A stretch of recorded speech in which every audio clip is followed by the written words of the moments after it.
1 hanggang 15. Kasi yung 16 to 16 to 32 ba yun? 28 ay aking itatopic mamaya. No, unahin po muna natin ito. Pero, sige po, isa po muna natin. Mula kay Pablo na lingkod ni Jesucristo, ni Kristo Jesus, na binata. Pinili at tinawag ako ng Diyos na maging apostol upang ipangaral ang kanyang magandang balita. Ang magandang balitang ito ay ipinangako ng Diyos noon sa pamamagitan ng mga propeta at nakasulat sa banal na kasulatan. 3-4, ang balitang ito ay tungkol sa kanyang anak, ang ating Panginoong Jesucristo. Sa kanyang pagkatao, isinilang siya sa lahi ni Haring David. At sa kanyang banal na espiritu, napatunayang siya ang makapangyarihang anak ng Diyos nang siya'y nabuhay mula sa mga patay. Sa pamamagitan ni Kristo, tinanggap namin ang kaloob na maging apostol para madala namin sa pananampalataya at pagsunod sa Kanya ang mga tao sa lahat ng bansa. Ginawa namin ito para sa Kanya. Kayong mga mananampalataya riyan sa Roma ay kabilang din sa Kanyang mga tinawag na maging tagasunod ni Jesucristo. Sa inyong lahat diyan sa Roma na minamahal ng Diyos at tinawag na maging banal, sumainyo nawa ang biyaya at kapayapaang galing sa Diyos na ating Ama at sa Panginoong Jesucristo. Ito po yung paumpisahan ng liham ni Apostol Pablo sa mga taga-Roma. And then, ito po yung pangalawa. Ito po yung, ang title nito ay ang dahilan ng pagpunta ni Pablo sa Roma, bagamat hindi pa siya nakakapunta nung time na to. Una sa lahat, nagpapasalamat ako sa Diyos sa pamamagitan ni Jesucristo dahil sa inyong lahat, dahil balitang-balita ang inyong pananampalataya sa buong mundo. Tayo po ba mga kapatid, ninanais po ba nating mabalita sa buong mundo yung ating pananampalataya? Nawa po mangyari. Kasi ang Panginoon ay nagtatayo ng mga iglesia para makilala ang kanyang kaharian. Ngayon, kung tayo bilang mga Kristiyano, kailangan nating umpisahan dito pa lang, maging kilala tayo sa buong Howard na tayo ay tunay na mananampalataya ng Panginoong Jesucristo. No? Dito po parang proud na proud si Pablo sa mga taga-Roma kasi balitang-balita yung pananampalataya nila sa buong mundo. Sa verse 9, palagi ko kayong dinadalangin at alam ito ng Diyos na buong puso kong pinaglilingkuran sa aking pangangaral ng magandang balita tungkol sa kanyang anak. Lagi ko rin idinadalangin na loobin sana ng Diyos na makapunta ako riyan sa inyo. Nananabik akong makita kayo para maipamahagi sa inyo ang mga espiritual na kaloob na makakapagpatatag sa inyo. Sa ganoon, magkakatulungan tayo sa pagpapalakas ng pananampalataya ng isa't isa. Mga kapatid, nakakapagtulungan po ba tayo sa pagpapalakas ng pananampalataya ng bawat isa? Ay, salamat po sa Panginoon. Tapos ito po mga kapatid, nais kong malaman ninyo na ilang ulit ko nang binalak pumunta riyan. Pero laging may himahadlang. Nais kong pumunta riyan para meron din akong maakay sa pananampalataya kay Kristo tulad ng ginawa ko sa mga Hudyo sa napuntahan kong lugar. Sapagkat may pananagutan ako ng mga aral sa lahat ng tao. Sa mga may pinag-aralan man o wala, sa marunong o sa hangad. Iyan ang dahilan kung bakit nais kong rin ipangaral ang magandang balita riyan sa inyo sa Roma. Ngayon po, parang nagkakaroon po ba tayo ng hint kung ano yung magiging topic natin? Mamaya po, ipapakita ko sa inyo yung title ng ating topic ngayon. Hindi naman po nalalayo dun sa chapter 1 ng Romans. Total, nabasa na naman natin yung chapter 1, 1 to 15. Mamaya po yung mga kasunod. No? Pero bago po yun, tayo po muna yung manalangin. Aming Ama sa langit, Panginoon, maraming salamat po sa iyong salita, Panginoon, na ibinabahagi sa amin, Panginoon. Nawa turuan niyo po ang puso namin na tumanggap ng magandang balita, Panginoon, at ipamuhay ito, Panginoon. Kailangan pong nakakaalam at kayo po ang Diyos na aming inaasahan na magpuno ng aming karunungan, Panginoon. Samahan niyo po kami, Panginoon. Bigyan ng wisdom ang bawat isa. Iukit sa puso ng bawat isa ang iyong salita, Panginoon. Sa iyo lamang po kami maasa at kayo lamang po ang may taas sa pag-aaral na ito. In Jesus' name. Ngayon po, ito po yung Romans 1 verse 17. Sapagkat ipinapahayag sa magandang balita kung paano itinuturing ng Diyos na matuwid ang tao, at ito'y sa pamamagitan lang ng pananampalataya ayon nga sa kasulatan, sa pananampalataya mabubuhay ang taong matuwid. Sino po ba ang namumuhay sa pananampalataya dito, mga kapatid? Uulitin ko po. Sino po ba ang nabubuhay sa pananampalataya dito, mga kapatid? Ay, salamat po sa Panginoon. Ngayon po, katulad ng sinabi ni Apostol Pablo, tayo pong lahat, syempre, bilang mga Kristiyano, ay dapat mabuhay sa pananampalataya sa Panginoong Jesucristo. Dahil kung mababasa natin sa Mateo, sa John, na ang Panginoon ay ang tanging daan, ang buhay, I am the way, the truth, and the life. Siya ang katotohanan at ang buhay. No, wala po tayo ibang sasandigan. Kasi kung sasabihin natin na, ay hindi naman Diyos yan si Kristo hindi naman Diyos yan si Jesus Rerekta tayo sa Diyos Ama. Pero ang tanong, karapat dapat ba tayong humarap sa Diyos Ama, gayong tayo ay marurumi sa paningin niya? No? Di ba po, dito rin po sa Book of Romans, sa mga susunod pong chapter, baka si Pastor Sani po yung magsalita, yung sa Romans 3:23, na ang lahat ay nagkakasala. Ang lahat, wala nakaabot sa kaluwalhatian ng Diyos, wala kahit isa. Diba mga kapatid? Ngayon po, ang ating title ay tungkol sa magandang balita. Yung kapangyarihan ng magandang balita. Parang balitang-balita po talaga, mga kapatid. No, ito po yung pag-aaral natin tungkol sa Romans 1. No, ano po ba yung concept? Ay, sige po, Tita Fernie.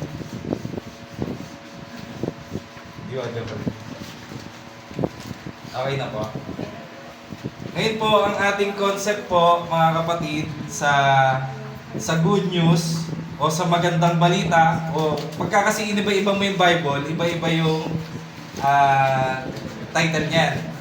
Pagka MBB, ibig sabihin magandang balita, Biblia. ASND, mabuting balita. And then, kung iba-iba man yan, mabuti o maganda, iisa lang yun. Ayun pa rin ay good news. Ano po ba yung good news? Refers to something positive, uplifting, or desirable. Kumbaga, yung good news ay laging nakaka-uplift ng tao o kumbaga nakaka-encourage ng tao. Kasi magandang ang balita Kumbaga, sino ba naman sa atin ang makakarinig ng magandang balita tapos malulungkot? Wala naman, di ba? Ngayon, in Christianity, it is known as gospel. O ito yung message of salvation. O yung mensahe para sa kaligtasan nating lahat. Ito yung pag-asa na binigay sa atin ng Panginoong Jesucristo. The term is direct translation to the Greek word, o galing ito sa Greek word na evangelion, na ang meaning ay good news o mabuting balita o glad tidings. Di ba? Glad tidings. Ano ba po? The power of good news refers to the transformative o sa pagbabago, redemptive message of Jesus Christ.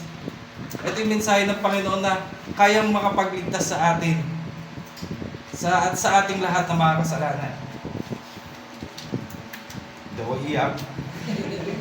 Which offers salvation, forgiveness of sin, and reconciliation with God to those who have faith in Him. This message is considered God's power because it brings new life. Kumbaga, ito ay nagbibigay ng bagong buhay. Yung magandang balita ay dapat nagbibigay ng bagong buhay. Hindi naman po tayo dito magsisimba o makikinig ng salita ng Diyos ay lagi na lang nating papakinggan yung nakakatawa o yung nakakaglad sa ating puso. Tandaan niyo po mga kapatid, once na sinasaktan tayo ng salita ng Diyos, ibig sabihin nire-rebuke tayo ng Diyos. O sinasabi niya sa atin yung ating pagkakasala na dapat natin pagsisihan. No. His heart provides eternal life and restores individuals to a right relationship with God.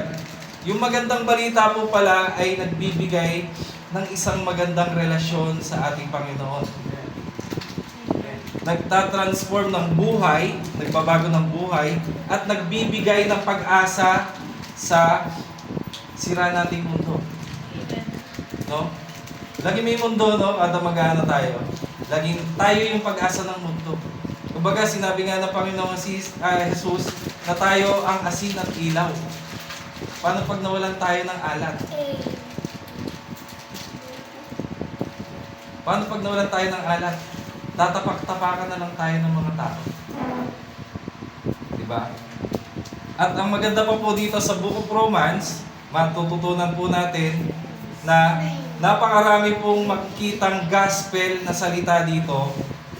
Makikita po natin dito ang pinakamaraming gospel na salita o ebanghelyon, which means good news nga o good message. 12 times natin makikita sa Book of Romans. Higit to sa lahat ng libro, sa New Testament and Old Testament. Tapos yung grace o yung charis, God's undeserved favor toward unworthy people. O yung biyaya na sinasabi. Binayayaan tayo ng kaligtasan kahit hindi tayo karapat-dapat. Makikita natin to ng 26 times sa Book of Romans lang. Higit sa ibang libro. And then yung faith o yung pananampalataya, ito yung sinasabi nating pagtitiwala sa Panginoon, paniniwala, at yung ating confidence na totoo yung ating Diyos. 39 times natin ito makikita sa Book of Romans.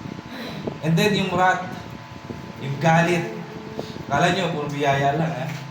May galit ang Panginoon. Pero yung pagkagalit niya ay makatarungan. Bakit po makatarungan? Hindi ka papagalitan ng Panginoon kung hindi ka niya anak.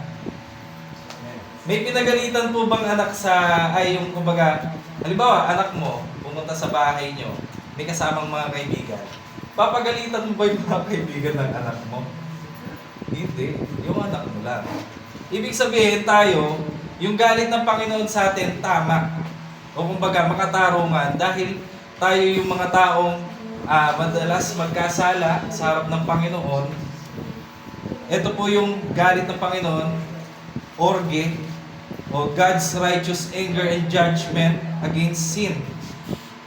Sa pagkakasala siya nagagalit, hindi mismo sa atin. Mga kapatid. 12 times itong binanggit dito sa Book of Romans. No. Ngayon po, tayo po ay dumako na sa katuruan. 2 point lang naman po ang ating katuruan ngayon. Ano po ba ang gusto nyong mauna? Bad news muna o good news? Para sa akin po, bad news muna. Ganito po kasi yan, mga kapatid. Kung ang bad news ay lagi lang nating naririnig sa mga doktor. Diba, pupunta tayo sa doktor, may nararamdaman ka. May sasabihin bad news yung doktor.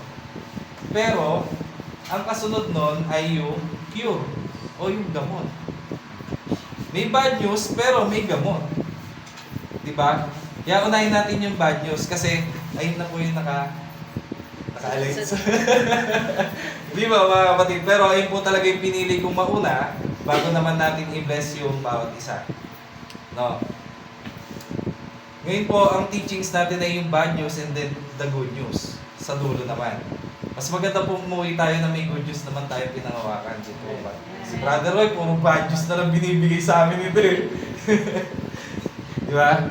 Unahin po natin yung bad news. Ano po ba yung bad news?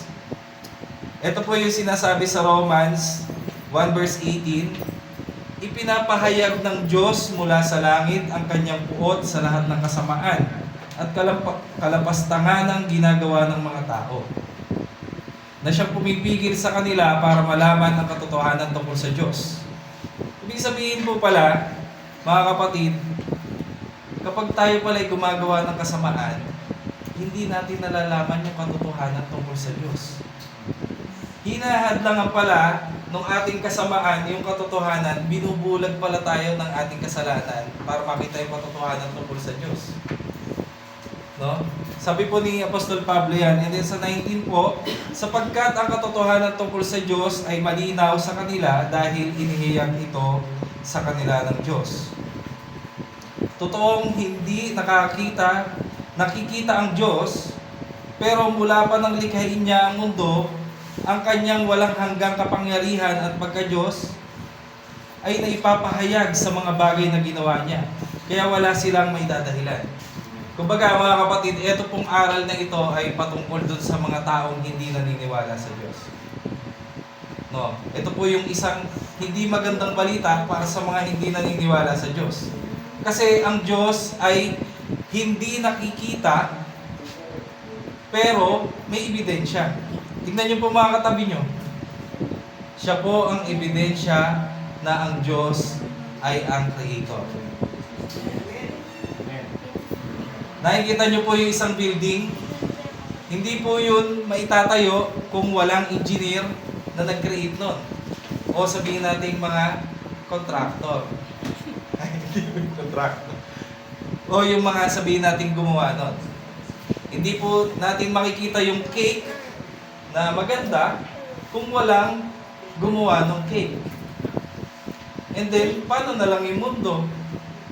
Isipin niyo mga kapatid, sa science kasi, tayo ay nagmula, di ba nagkaroon ng Big Bang Theory, isang pagsabog, and then na-create yung mundo.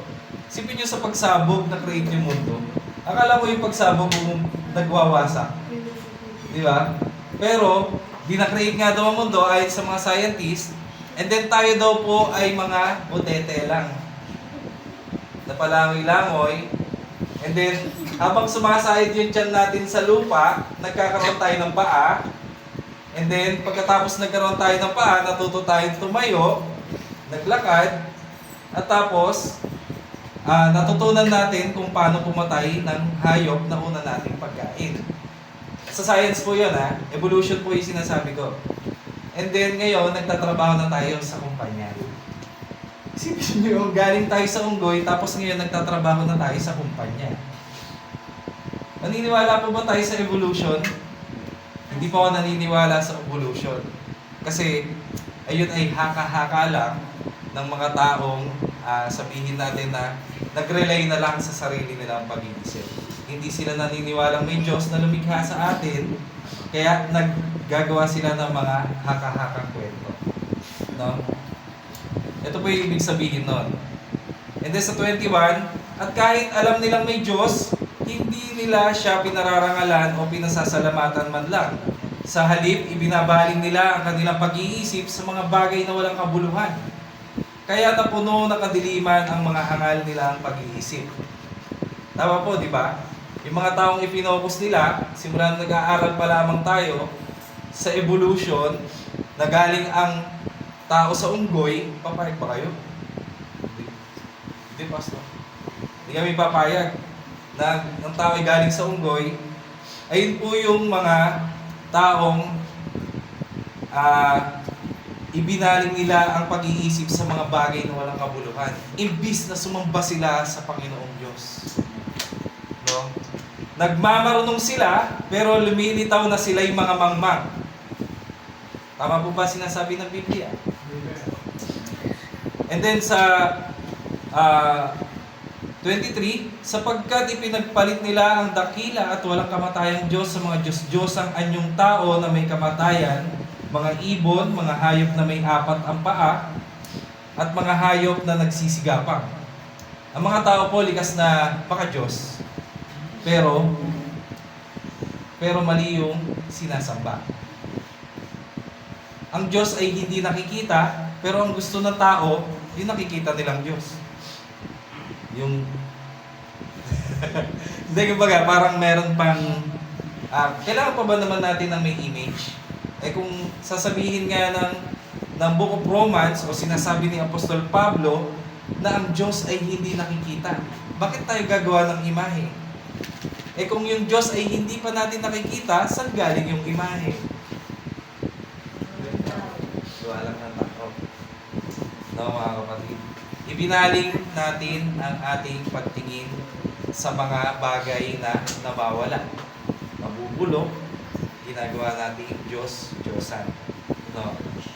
Kaya hinayaan na lang sila ng Diyos sa marurumi nilang hangarin ng kanilang puso hanggang sa gumawa sila ng kahalayan at kahiyahiyang mga bagay sa isa't isa. Kaya pala hinahayaan tayo ng Panginoon na ipagpatuloy yung ating mga kahangalan dahil hindi tayo naniniwala sa Kanya at the first place. Naniniwala tayo sa mga created things na nawawala din naman. Ito po yung sinasabi ni Apostol Pablo dito na ipinagpalit nila sa kasinungalingan ang katotohanan tungkol sa Diyos. Sinasamba nila at pinaglilingkuran ang mga nilikha sa halip na ang manlilikha ang siyang dapat pinapapurihan magpakailanman. Amen. Diba? Ayun po yung bad news, mga kapatid, na tayo ay hindi pagpapalain o hindi tatanggapin ng Diyos ang ating papuri, haharangan niya yung katotohanan tungkol sa Diyos kung tayo ay patuloy sa paggawa ng masasamang gawain natin. O sabihin natin sa nakaraan, sa acts of flesh. O sa paggawa natin ayon sa ating laman. No? Hindi po natin maitutuloy yung ating pagsamba sa Kanya sa espiritu at katotohanan kung tayo mismo ay puro kasinungalingan. Sino po ang paniniwalaan yung nagsasabi daw siya ng katotohanan pero puros kasinungalingan? Wala, di ba? Eh lalo na ang Diyos. Kahit itago mo man yan, lahat ng ginagawa mo sa buhay mo, mga kasalanan na yan, lantad na lantad sa Kanya yan. Mga kapatid. Kahit sabi mong nasa dilim pa yan, ginagawa natin sa dilim, kitang-kita niya sa kaliwanagan yan. Yung mga ipinagbubulungan natin sa sulok, ay ipinagsisigawan sa lansangan. No? Kaya dapat ma-realize natin, mga kapatid, na tayo mismo, bawat isa, huwag tayo tumingin sa mga katabi natin, bawat isa tayo ay may kasalanan. Tanggapin natin na tayo ay mahihina para malaman naman natin may malakas na Diyos. Amen po ba? And then pagkatapos po ng syempre, nung mga bad news kanina, actually hindi ko pa po naituloy yan hanggang sa 32 kasi medyo, alam ko maraming bata dito. Marami pong bata dito, kaya hindi ko na po muna isinama. Ito po yung magandang balita naman tayo dumako. Ito po yung sinasabi ni Apostol Pablo sa Romans 6:23, sapagkat ang kabayaran ng kasalanan ay kamatayan. Kung ginagawa po natin yung mga bagay kanina, o yung ginagawa nating hangal, ang mga tao sa paniniwala na ang mga nilikha na tao yung ating sinasamba as Diyos-Diyosan. Ito po yung kabayaran ng kasalanan, kundi ang kamatayan. Hindi po basta-basta kamatayan to, mga kapatid. Ito po ay ang panghabang buhay na kamatayan. No? Ngunit ang kaloob ng Diyos ay buhay na walang hanggan sa pamamagitan ni Kristo Jesus na ating Panginoon. Ito po yung good news talaga. No? Kung mapapansin po natin na ang good news nanggaling yung bad news sa iisang tao, which is si Adan, na nagpamana sa atin ng mga kasalanan. Si Adan, iisang tao, pero ang ipinamana niya sa atin ay mga kasalanan. And then, iisang tao lang din ang makakapagligtas sa atin, yun ay ang Panginoong Jesucristo. Tao na Diyos. 100% human, 100% God. Mga kapatid. Siya lang din ang makakapagligtas sa atin.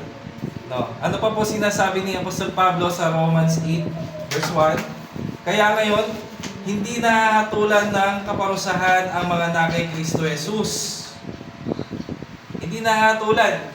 Sino po ba nananampalataya sa Panginoong Jesus dito? Hindi na tayo hahatulan sa ating mga kasalanan. Pero, lagi may pero, syempre. Hindi naman pwedeng gawin nating lisensya ito na sasabihin natin na hindi naman ako hahatulan ng Panginoong Jesucristo eh. Dahil sumasampalataya ako sa Kanya. Hindi totoo ang pananampalataya mo. Bakit? Bakit? Kasi kung totoo yung pananampalataya mo, hindi mo gagawing lisensya yung mga bagay na to para gumawa ka ng kasalanan. Hindi mo sasabihin mananampalataya ka ng Diyos para gumawa ka ng kasalanan at sasabihin mong patatawarin naman ako ng Panginoong Jesucristo. Mali po yun mga kapatid. Isang peking pananampalataya po yung gagawin nating lisensya, yung mga ganitong verse para makapaggawa tayo ng pagkakasala sa Diyos. No? Sabi po sa 8 verse 2, sapagkat sa pagkikipag-isa natin kay Kristo, pinalaya na tayo sa kapangyarihan ng kasalanan at sa kamatayan sa pamamagitan ng kapangyarihan ng banal na Espiritu na nagbibigay buhay. Sino po naniniwala sa Trinity? Sa Diyos Ama, sa Diyos Anak, at sa Diyos Espiritu Santo. Kalimitan po kasi ang Diyos Espiritu Santo ang pinaka binabastos natin. Binabalaan tayo na huwag gawin yung mga bagay na yun, pero tuloy-tuloy tayo. Di ba mga kapatid? Medyo ang pinaka sa lahat na pinaka binabastos ng mga tao ay ang banal na Espiritu. Hindi po natin siya kasangkapan mga kapatid. Diyos din siya. Kasama siya sa Trinity. Ang banal na Espiritu ay Diyos. Siya ay Espiritu rin ng Panginoong Jesucristo. Siya ang tagapagbantay. Di ba? Para hindi tayo magkasala. No, pinaalala ko lang po mga kapatid. Baka kasi mamaya ang akala natin sa Diyos, sa banal na Espiritu, ay genie. Lord, ligtas mo ko. Pero nasa kapahamakan ka na talaga. Di ba? Kumbaga parang akmang-akma na, yung parang kapraso na lang, ligtas mo ko. Tsaka mo pa sasabihin na gano'n, hindi siya genie mga kapatid. Hinahamak natin ng Panginoon sa ganong paraan. Kumbaga parang, sinadya mong magpakasagasa, pero nung malapit ka ng masagasaan, Lord, ligtas mo ako. Pwede ba yun? Hinamak natin ang Diyos na. Ibig sabihin, hinahamak natin siya in a way na para siyang genie na isang hiling mo lang, huhugutin ka doon at maliligtas ka. Hindi naman ganoon mga kapatid. Ano pa po yung sinabi na patungkol sa magandang balita ni Apostol Pablo? Kaya ngayong itinuturing na tayong matuwid dahil sa pananampalataya natin sa ating Panginoong Jesucristo, meron na tayong magandang relasyon sa Diyos. Di ba?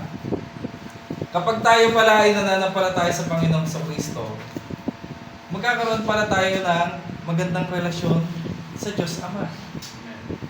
Kumbaga, parang yung nakita ko na pinreach ng isang pastor doon sa Mother Church, sa CCCI, may bata, and then, halimbawa, ito yung Panginoon, tapos, kunwari lang po ako ang Panginoong Jesucristo, and then nandito yung ikaw, nahaharangan kita, which means na ang Diyos ang nakikita yung Panginoong Jesucristo, hindi na ikaw. Nasa likod ka ng Panginoong Jesucristo palagi. No? Siya yung ating susi sa langit, mga kapatid. Wala tayong ibang sasabihin doon. Na Panginoon, nakapunta ako dito dahil masipag ako magsimba. Linggo-linggo, 4:30 pa lang nandun ako, kahit 5:30 pa nag-uumpisa yung service. Pero alas 5 yung nakasulat sa alas 5. Pero 5:30 nag-uumpisa. 4:30 pa lang, nandun na ako. Lord, ganun ako. Sabi, hindi anak, bumaba ka na. Bumaba ka na, hindi ka karapat dapat dito sa langit. Kasi nagyayabang ka. No? Kaya po tayo iniligtas dahil sa biyaya ng Diyos, hindi dahil sa ating mga gawa, dahil magkakaroon tayo ng yabang. At yung pride ang isa sa kasalanan kung bakit nalaglag si Satanas mula sa langit. First ever committed sin is pride. No, mga kapatid. Pag tayo nananampalataya sa Panginoong Kristo, meron tayong magandang relasyon sa Diyos. No? Lahat na po yun eh. Basta tayo mananampalataya, sunod-sunod na po yun. Yung pananampalataya natin ay magbubunga ng paggawa. Yung pananampalataya natin ay bibigyan tayo ng conviction para mag-pray, para magbasa ng Bible, para umattend sa mga gawain, pero hindi tayo nahihirapan. Magaan sa kalooban. Pero kung tayo ay sumisimba, dahil napipilitan lang tayo, nahihiyaw kay Sister Merly. Baka hindi pautangin ng tinapay. Baka mamaya hindi dalan ng pandesal. Diba? Parang napipilitan tayo, mga kapatid. Pwede po tayong umatras kung talagang hindi tayo nawakonfig sa pagtawag ng Panginoon sa atin. Baka hindi tayo anak ng Diyos. Baka tayo ampon. No. Baka tayo anak sa labas pala. Kasi tayo mga ampon talaga tayo ng Panginoon. No. Mga kapatid, ngayon, ang paglilingkod po ay hindi mabigat. Actually, kahit pagod ka na, pag-uwi mo, may natitira ka palakas para mabungangaan ka ng asawa mo. Di ba? Ano pa po sinabi sa Romans 6:23? Sapagkat ang kabayaran ng kasalanan ay kamatayan, ngunit ang kaloob ng Diyos, umulit. Ito po ulit, inulit-ulit yung sa umpisa. And then ito po talaga yung bago Romans 1:17, syempre 16. Hindi ko ikinakahiya ang magandang balita tungkol kay Kristo dahil ito ang kapangyarihan ng Diyos sa ikaliligtas ng lahat ng sumasampalataya. Una sa mga Hudyo at ngayon din sa mga hindi Hudyo o sa atin. No? Kumbaga, pagka ikaw ay talagang nananampalataya na sa Diyos at binigyan ka ng kaloob para ihayag ang magandang balita, hindi mo na ito ikakahiya.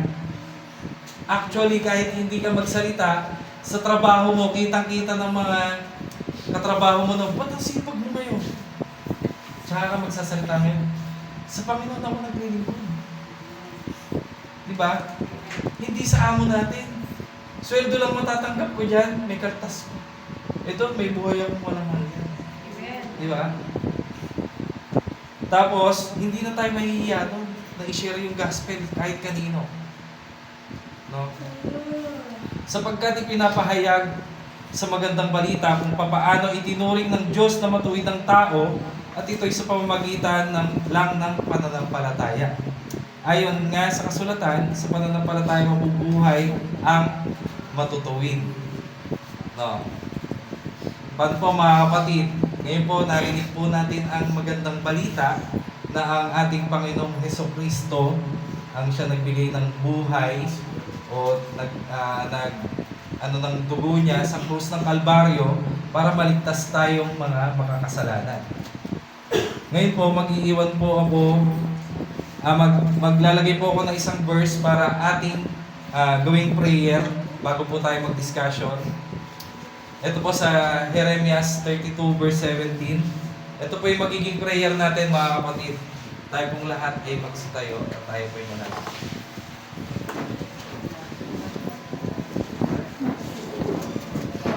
Tayo po'y manalangin. O Panginoong Diyos, nilikha niyo ang langit at lupa. Sa pamamagitan ng kapangyarihan niyo, walang anumang bagay na hindi niyo po magagawa, Panginoon. Panginoon, yung pag-share po ng inyong magandang balita para sa kaligtasan ng lahat ng taong naririto, Panginoon. Naway makamit namin ang inyong ipinapangakong buhay na walang hanggan, Panginoon, sa pamamagitan ng Panginoong Hesukristo. Panginoon, nawa po sa pagpapatuloy namin pag-aaral ng Book of Romans, Panginoon, marami pa po kaming matutunan at mas lumalim pa sa iyong salita at mas lumalim pa ang aming pakikipagrelasyon sa iyo. Dahil kayo po ang tunay na Diyos, wala po kaming ibang Diyos na kikilalanin kundi ikaw. Panginoon, kayo po ang gumabay sa bawat isa, magprotekta, Panginoon, kayo po ang magbigay ng wisdom sa amin sa araw-araw kung tama po ba o mali ang aming mga desisyon sa buhay, Panginoon. Kung may mga sakit man po, Panginoon, kayo po ang magpagaling, kayo po ang bahala sa amin, Panginoon, dahil kayo po ang aming tagapagligtas. Panginoon, ngayon po hinihiling ko po na mabless ang bawat isa, Panginoon, ayon sa inyong magandang balita, Panginoon. Nawa po ang lahat na nandito ay makonvict na totoong sumunod sa iyo, Panginoon, makakilala sa iyo, Panginoon, makita ka ng harap-harapan, Panginoon. Linisin niyo po ang puso namin, Panginoon, dahil alam po namin walang imposible sa iyo. Dahil po dyan, Panginoon, kayo pong nakakaalam ng hinaharap, kung ano man po ang aming tatahakin, Panginoon. At alam din naman po namin kayo makakapag-ingat sa amin. Sa inyo po namin itinataas ang lahat. In Jesus' name we pray. Amen.